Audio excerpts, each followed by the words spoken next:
Doctor साहब का ये एक था कि फोकस जो है ना लूज हो रहा है। डॉक्टर साहब मैं आपको इस बात का गारंटी देता हूँ, 35 साल एक्सपीरियंस है मेरा। 100% फोकस रहा है आपको, बिल्कुल इस तरह ही 100%। ये बिल्कुल इस तरह ही माशाल्लाह माशाल्लाह 100% आपके ऊपर फोकस रहा है। मैंने एक एक की आंख चेक की, और बंदूक को भी मैं जानता हूँ ذاتی तौर पर। एक एक की आंख चेक की। आपका लेक्चर बहुत ही अच्छे तरीके से इन्होंने सुना है, और बड़े प्यार से, बड़े आसान तरीके से, और मेरे ख्याल में इस लेक्चर के फ्रूटफुल रिजल्ट भी आएंगे इंशाअल्लाह। माशाल्लाह। बहुत अच्छे तरीके। Thank you. ठीक फरमाया। हमारी जो है ना, मैं जब से बैठा हूँ ना, मेरी गर्दन हिल रही है। हाँ नहीं जी, ऐसा और अल्लाह के बंदे के लिए तालियां बजाया पहले। यार शिवाज थोड़ा पीछे है माड़ा जाना। तो यार तू आगे चले जाओ ना, मेरे भाई तू आगे चले जाओ। ਇੱਥੇ ਆਇਓ ਇੱਥੇ ਆਇਓ ਇੱਥੇ ਆਇਓ ਇੱਧਰ ਆਇਓ अच्छा हो गया सर सही है। ਇੱਧਰ ਆਇਓ करीब हो जाओ। अच्छा आवाज आएगी बस। ਤੁਸੀਂ ਤੇ ਅੱਲਾਹ ਪਾਕ ਨੇ ਸਾਨੂੰ ਐਡੇ ਕੀਮਤੀ ਅਸਾਸੇ ਜਿਹੜੇ ਨੇ ਦਿੱਤੇ ਨੇ ਤੇ ਇਹ ਚੱਲਦੇ ਫਿਰਦੇ ਤਜਰਬੇ ਇਹ ਲੋਸ ਜਿਹੜਾ ਵੰਡਣ ਵਾਲੇ ਬੜੇ ਘੱਟ ਕਰੋੜਾਂ ਚੋਂ ਇੱਕ ਬੰਦਾ ਰਹਿ ਗਿਆ ਜਿਹਦਾ ਜਨਾਬ ਸਾਰੇ ਫਰਿਸ਼ਤ ਮਾਈ ਸਾਹਿਬ ਨੇ। ਤੁਸੀਂ ਇਹਨਾਂ ਦੀਆਂ ਗੱਲਾਂ ਤੋਂ ਅੰਦਾਜ਼ਾ ਕਰ ਲਓ, ਇਹਨਾਂ ਕਿਸੇ ਵੀ ਮੈਡੀਸਨ ਦੀ ਪਬਲਿਸਿਟੀ ਨਹੀਂ ਕੀਤੀ। ਇਹਦਾ ਮਤਲਬ ਕਿ ਪਰਚੀ ਵੀ ਨਹੀਂ ਲਿਖਦੇ ਹੋਣੇ। ਜਿਹੜਾ ਕੋਈ ਬੰਦਾ ਇਹਨਾਂ ਕੋਲ ਆਇਆ ਬੜਾ ਵੱਡਾ ਅਮਲ ਕੀਤਾ। ਨਹੀਂ ਕਮਰਸ਼ੀਅਲ ਨੂੰ ਰਿਜੈਕਟ ਕੀਤਾ ਡਾਕਟਰ ਸਾਹਿਬ। ਹਾਂ ਇਹ ਦੇਖੋ ਜੀ, ਅਸੀਂ ਸਰ ਕੰਪਨੀ ਐਡ ਦਿੰਦੀਆਂ ਨੇ ਜੀ। ਉੱਤੇ ਵੀ ਤੁਹਾਡੇ ਤੇ ਹੈ ਹੀ ਐਸੀ ਲੱਗਦੇ ਇਹਨਾਂ ਤੇ ਵੀ ਕੜੀ ਨਜ਼ਰ ਸੀ ਕਿ ਇਹ ਕੋਈ ਸਾਡੇ ਕੋਲੋਂ ਚੀਜ਼ ਨਾ ਵੇਚ ਕੇ ਜਾਣ। Really, ਔਰ ਅੱਲਾ ਦਾ ਸ਼ੁਕਰ ਹੈ ਕਿ ਡਾਕਟਰ ਸਾਹਿਬ ਦੇ ਵਿੱਚ ਠਹਿਰਾਓ ਜਿਹੜਾ ਮਾਸ਼ਾਅੱਲਾ ਮਾਸ਼ਾਅੱਲਾ ਮੈਨੂੰ ਬਹੁਤ ਪਸੰਦ ਨੇ, ਬਹੁਤ ਜ਼ਿਆਦਾ ਪਸੰਦ ਨੇ, ذاتی ਤੌਰ ਤੇ ਬਹੁਤ ਪਸੰਦ ਨੇ। ਬੰਦੇ ਬਹੁਤ ਠਹਿਰਾਓ ਹੈ, ਔਰ ਠਹਿਰਾਓ ਉਦੋਂ ਡਿਵੈਲਪ ਹੁੰਦਾ ਹੈ ਜਦੋਂ ਇਨਰ ਸਾਈਡ ਜਿਹੜੀ ਹੈ ਸਾਡੀ ਉਹ ਕਲੀਅਰ ਹੋਏ। ਇਨਰ ਸਾਈਡ ਸਾਡੀ ਹਾਂ, ਇਨਰ ਸਾਈਡ ਡਾਕਟਰ ਸਾਹਿਬ ਦੀ ਬਹੁਤ ਕਲੀਅਰ ਹੈ, ਬਹੁਤ ਅੱਛੇ ਤਰੀਕੇ ਨਾਲ। ਜਨਾਬ ਡਾਕਟਰ ਸਾਹਿਬ ਅਸੀਂ ਜਿੰਨੀਆਂ ਵੀ ਤਾਲੀਆਂ ਬਜਾਈਏ ਤੁਹਾਡੇ ਵਾਸਤੇ ਕੰਮ ਕਰਦੇ ਹਾਂ, ਔਰ ਬਹੁਤ डॉक्टर साहब का पूरा तारफ सारे बंदे ने कहा है 2-3 जगह पे ਹਾਂ ਉਹ ਠੀਕ ਹੈ ਦਾ ਐਕਸਪੀਰੀਅੰਸ ਜਿਹੜਾ ਹੈ ਸਰ, ਉਹ ਠੀਕ ਹੈ। ਇਹ ਜ਼ਰੂਰ ਅਸੀਂ ਚਾਹਾਂਗੇ ਕਿ ਤੁਹਾਡੇ ਕੋਲੋਂ ਜ਼ਾਹਿਰ ਠਹਿਰਾਓ ਹੈਗਾ ਤੇ ਯਕੀਨਨ ਅੱਛੇ ਤਰੀਕੇ ਨਾਲ ਡੀਲ ਕੀਤਾ ਜਾਏਗਾ ਪੇਸ਼ੈਂਟਾਂ ਨੂੰ। ਅਗਰ ਕੋਈ ਪੇਸ਼ੈਂਟ ਰਿਵਿਊ ਕਰਨਾ ਚਾਹੇ ਤਾਂ ਟੂ ਬੀ ਓਪਨ, ਕੋਈ ਮਨਾ ਨਹੀਂ ਹੈ। ਤੁਸੀਂ ਆਪਣਾ ਔਰ ਕਾਨੂੰਨ ਕੈਂਸਰ ਇਹਨਾਂ ਦਾ ਬਹੁਤ ਹਾਂ ਨਹੀਂ ਬਹੁਤ ਡੈਪਥ ਦੇ ਨਾਲ ਦੱਸਿਆ ਕਿਉਂ ਸਰ। ਇਹਨਾਂ ਨੂੰ ਮੇਰੇ ਖਿਆਲ ਹੈ ਜਿਹੜਾ ਵੀ ਅਗਰ ਕਹਿੰਦੇ ਹੋ ਜੀ, please। ਕੋਈ ਬਨ ਉਹ ਤੁਹਾਨੂੰ ਇਹਦਾ ਇਹਦਾ ਐਡਰੈਸ ਤੁਸੀਂ ਦਿਓਗੇ ਜਾਂ ਕੋਈ ਚੀਜ਼ ਦਾ, ਅਸੀਂ ਇਵਨ ਉਹਦਾ ਗਰੁੱਪ ਹੈ ਨਾ ਸਾਡੇ ਤੇ ਸਕੈਨ ਕਰਦਾ ਕਿਉਂ जी ਸਰ। जी से वो शेयर कर दें। ਉਹ ਚ ਸ਼ੇਅਰ ਕਰ ਦਿਓ। अच्छा जी, एक चीज़ जो है वो बड़ी ज़रूरी होती है। एक लफ्ज़ हम बोलते हैं और एक लफ्ज़ बोलते हैं एम्पैथी। सिंपैथी होता है किसी के ऊपर तरस खाना, एम्पैथी होती है किसी के साथ हमदर्दी करना। अब मैं आपको वाक़या सुनाता हूँ हमदर्दी के रिजल्ट क्या होते हैं। मैं जैसे नया डॉक्टर बना तो हाउस जॉब कर रहा था, तो हाउस जॉब के दौरान ना हमें हर हाउस ऑफिसर को, डॉक्टर को वो 6-7 बेड अलॉट हो जाते हैं कि ये वाले 6-7 बेड जो हैं ये आपकी जिम्मेदारी है। तो एक बेड के ऊपर एक बच्चा था। वो बच्चा मेरा ख्याल है कि कोई 11-12 साल का होगा। उसको प्रॉब्लम कोई क्या था एग्जैक्ट अब मुझे याद नहीं है, लेकिन वो काफ़ी बीमार था। मैं नया डॉक्टर बना था, जो सीनियर दवाइयाँ लिखवाते थे हम वो देते थे और उनको रिपोर्ट करते थे कि सर अब ये कंडीशन है। लेकिन सुबह के वक्त जाकर उनके जो ब्लड सैंपल लेने होते थे ना, वो हम डॉक्टर्स की जिम्मेदारी होती थी। तो उसका सैंपल लेने के लिए सबसे पहले जाके उसको इंट्रोडक्शन ये कराना होता था कि देखो मैं तुम्हारा डॉक्टर हूँ, तुम्हारा इलाज मेरे ज़िम्मे लगाया गया, तुमने जो प्रॉब्लम मुझे बता।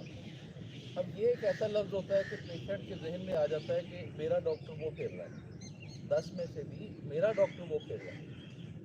अब मेरा बिहेवियर था ऐसा या जो भी था, वो बच्चा मेरे साथ ना बड़ा अटैच हो गया। वो वेट किया करता था मेरा डॉक्टर कब आएगा, तो मेरा डॉक्टर कब आएगा। मैंने सुबह के टाइम जाना, उसने कहना मेरा डॉक्टर आ गया। अच्छा, ये टाइम चल रहा था, वो बच्चा अभी दाखिल था कि मेरी हाउस जॉब मेडिसिन में ख़त्म होके सर्जरी में शिफ्ट हो गई। अब मैं सर्जरी में चला गया। वहाँ जब गया तो सर्जरी में काम बहुत ज़्यादा होता है, एमरजेंसी है, ड्यूटीज़ लंबी लगती हैं। तो पिछले वाले पेशेंट चलो आउट हो गए और अगली टास्क आ गया। तो मैं जब गया वहाँ पर तो उसका बाप मुझसे मिलने के लिए आया, कहता है डॉक्टर साहब जी आपका पेशेंट आपको याद करता है। अच्छा, मैंने कहा मैं आऊँगा। फिर वो एक आधे दिन के बाद आया, आके कहता डॉक्टर साहब जी उसको मिल ले, वो याद करता है। मैंने कहा मैं आता हूँ। मैं फिर नहीं गया। फिर वो दूसरे तीसरे चौथे दिन आया, डॉक्टर साहब जी एक दफ़ा आके देख ले, वो बहुत याद करता है। मैं फिर नहीं जा सकता। मैं इस सब्जेक्ट को समझता भी नहीं था, मैं अभी खुद बच्चा था और मेरे ऊपर मसरूफियत भी बहुत थी क्योंकि सर्जरी वार्ड का अपना बर्डन बहुत था। मैं ना जा सका। उसके बाद वो 2-3 दिन के बाद वो बंदा दोबारा आया, तो आके मुझे मेरे गले लग के ना रोना शुरू हो गया। कहता एक दफ़ा मिल तो लेते, वो तो तुम्हारा नाम लेता लेता ही चला गया। वो कहता रहा मेरे डॉक्टर को बुलाओ। मेरा डॉक्टर कब आएगा? मेरे डॉक्टर को एक दफ़ा बुला दो। ये बात जब सुनी तो मेरी पाँव के नीचे से ज़मीन निकल गई कि वो मर गया। कहता मैं अपने बेटे के डॉक्टर को देखने आया था क्योंकि मुझे घर बैठे हुए चैन नहीं आ रहा था कि मेरा बेटा जिसको चाहता था मैं उसकी शक्ल जाके दोबारा देखूं। वो बच्चा चला गया, मुझे एक लेसन दे गया कि जब हम किसी से एम्पैथी करते हैं ना, हमदर्दी करते हैं, तो कितना स्ट्रॉन्ग बॉन्ड डेवलप हो जाता है आपके और उस शख्स के दरमियान, क्योंकि वो ज़रूरतमंद होता है, उसको आप ही एक आस नज़र आ रहे होते हैं। तो बराए मेहरबानी आपकी फैमिलीज में, आपके इर्द गिर्द ऐसे लोग जिनको आप पे आस होती है, उनकी आस को टूटने ना दिया करें। वो किसी भी सूरत में हो, अल्लाह मियाँ देख रहा होता है। जब आप किसी से एम्पैथी करते हैं और उस पर पूरा उतरते हैं तो एक सर्किट हम चला रहे होते हैं, एक सर्किट कुदरत हमारे पीछे चला रही है, वो हमें नज़र नहीं आ रहा होता। वो हमारी पता नहीं कितनी मुश्किलात आसान होती जाती हैं जब हम किसी के लिए को मुश्किल आसानी बनाते हैं। तो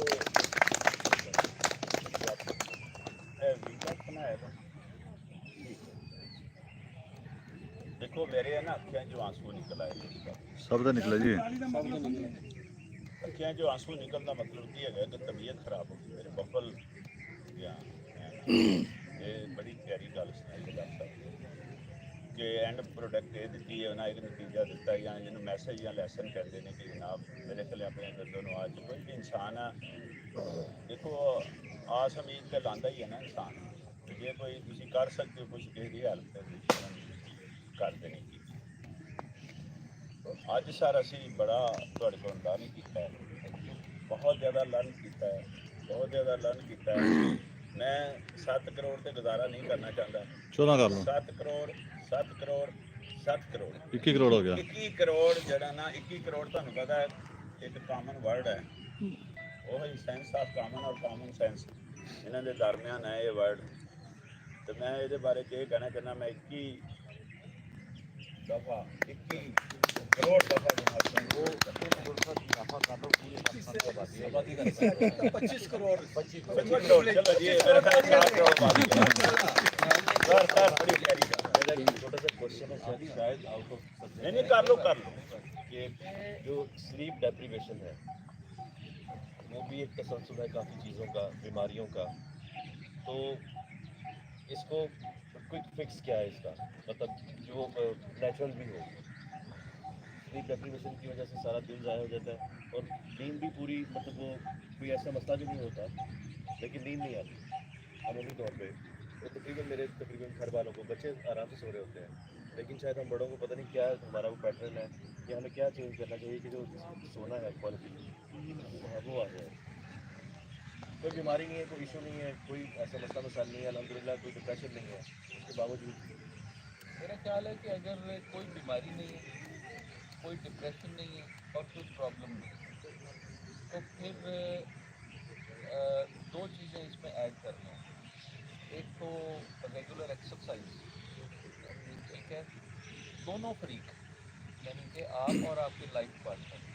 रेगुलर एक्सरसाइज का मतलब है कि आपके इतनी थकावट हो कि सीना पाँव से निकले और आप रात को गिरें और सो जाएं। नंबर 2, जब रात को आप घर पे जाते हैं तो कोशिश करें कि जो आपका मोबाइल फ़ोन है उसको किसी एक जगह पर रख दें और आपकी मिसेज के ऊपर भी पाबंदी हो, जुर्माना डाल दें एक दूसरे से कि दोनों में से जो mobile phone social media use करेगा, कॉल की बात नहीं कर रहे, उसके ऊपर ये जुर्माना होगा। आपस में कम्युनिकेट करें, कुछ दुख सुख करें, जो भी करना है। और ईमेल्स के साथ ज़ाहिर है हम सब लोग उस एक ग्रुप में हैं कि मैरिड हैं, तो ईमेल्स की अपनी एक साइड है, वो मतलब उस तरह से वो बात एक्सप्रेस नहीं करती और वो आपसे वो लफ्ज़ सुनना चाह रही होती हैं जो उनके बैक ऑफ द माइंड में होता है। तो कोशिश करें कि जब आप घर जाते हैं तो अपनी पेरेंट्स के बाद अपनी फीमेल जो पार्टनर है उसको थोड़ा सा टाइम दिया करें, और ये सब के लिए बात है। और उसके साथ खामोशी और तन्हाई में कुछ वक्त गुजारें, उसकी बात सुने गौर से, उसके साथ आई कांटेक्ट करें और कोशिश करें कि जब आप बात कर रहे हो तो आपका कोई बॉडी पार्ट उसके किसी बॉडी पार्ट के साथ टच हो रहा हो, हाथ पे हाथ रखा हुआ हो, पाँव पे पाँव रखा हुआ हो, मतलब उसको ऐसी एफिलिएशन आपने देनी है कि मैं तुममें इन्वॉल्व हूँ और तुम्हारी बात गौर से सुन रही हूँ। उसके डिप्रेशन यही ख़त्म हो जाए, ठीक है। उसके डिप्रेशन ख़त्म होंगे, वो सारे दिन का अंदर का गुबार आप पे वॉमिट कर देगी और आपने उसको सीरियस नहीं लेना। अब आप सुकून से सो सकें, वरना वो जागती रहेगी तो वो आपको भी जगाती रहेगी। तो एक्सरसाइज, सोशल मीडिया का बाइकआउट रात घर जाने के बाद, और बड़ी एक टेक्निकली अपने पेरेंट्स के बाद मैं कह रहा हूँ बेगम के साथ थोड़ा सा टाइम स्पेंड। मेरा ख्याल है ये अगर हमारी रूटीन बन जाए ना तो काफ़ी चीज़ें सॉल्व हो जाएंगी। सर दूसरा ये कि पाँव का और ये चीज़ का मसाज हल्का हल्का कर रहे सोते वक्त नीचे के कर अच्छी नींद आ जाती। हो सकता है पाँव का मसाज कर दे और इस चीज़ का ना बेगम का करें या अपना दोनों एक दूसरे का कर रहे हैं। सर इनका केस जो है ना, इनका सर देखे नींद ना आए बात कीजिएगा। इनके केस में अच्छा ये अपनी राय देना चाह रहा हूँ इनके केस में जी जी सुने जी। कि बीवी और जिसको फीमेल कह रहे हैं डॉक्टर साहब, उससे थोड़ा अवॉइड करें तो ज़्यादा अच्छा है। समझ रहे हैं ना, क्योंकि आप ये स्पेशली आपके केस में कह रहा हूँ। ये जो बातें डॉक्टर साहब कर रहे हैं ये तो 100 गुना पहले ही पाई जाती हैं आपके अंदर। तो इससे थोड़ा सा अवॉइड करें और बीवी वाले कमरे में भी सहक कर जाएं, डर कर जाएं और कभी कभी जाएं, ज़्यादा अच्छा है, आराम आ जाएगा इंशाल्लाह। मेरे एक सीनियर थे कश्मीर से। अच्छा, वो बड़ा ना पॉपुलर आदमी था सर्विसेज हॉस्पिटल में, फीमेल में ज़्यादा पॉपुलर था और वैसे भी हर दिल अजीज आदमी था, लोग उससे डरते भी थे, प्यार भी करते थे। जब मैं उसके साथ काम करना शुरू हुआ तो मैंने ऐसे ही एक दिन पूछा, मैंने कहा सर आप हर दिल अजीज भी हैं, फीमेल्स में भी मेल्स में भी, तो आपकी बेगम को तो बड़ा इस पर गुस्सा आता होगा। तो उसने बड़ी उस दिन ना पते की बात की, कहता यार सारी फीमेल्स की तारीफ करो, जो वो चाहती हैं उस तरह से कर लो, लेकिन कभी भी अपनी बीवी के सामने जाकर दुनिया की किसी औरत की तारीफ नहीं करती, भले वो कोई मतलब एक्ट्रेस हो, हॉलीवुड की, बॉलीवुड की वो तो एक्ट्रेस बेगम हो, की तारीफ बनती या है। कोई भी हो, रास्ते में कोई बिल बोर्ड लगा हुआ है उसकी तरफ नहीं कि तुमने बेगम के सामने नहीं करनी, बाहर जो मर्जी करो उसके सामने नहीं कर